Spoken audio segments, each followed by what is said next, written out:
बोलो बोलो शंकर भगवान की।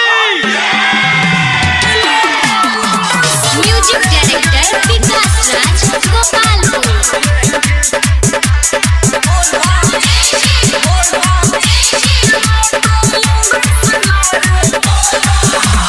दूर हटाओ कैंडी बोला, अब खाएंगे भांग का गोला लेके अपने बाबा जी का नाम। पहले ही सुमारी के बाबा के दुआरी पे जाएंगे छोड़ के अपना काम धाम।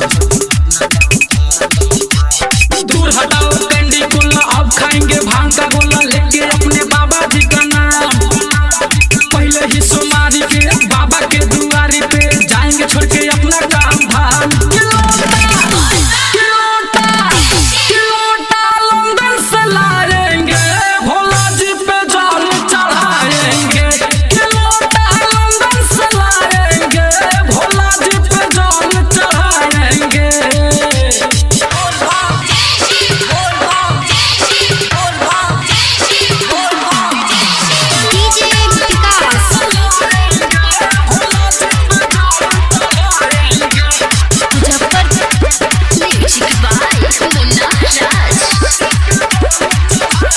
बाबा स्टाइल में चिलम चराएंगे, धुएं का छल्ला बनाकर उड़ाएंगे।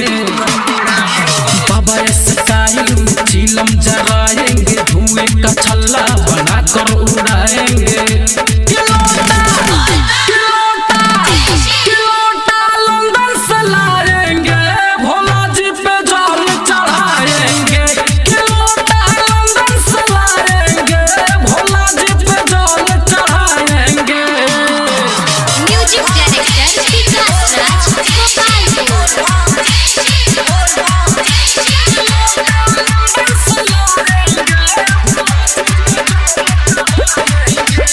चंदन शर्मा का गाना बजाएंगे, सभी कांवरियन को संग में झुमाएंगे। राजा स्टूडियो का गाना बजाएंगे, सभी कांवरियन को संग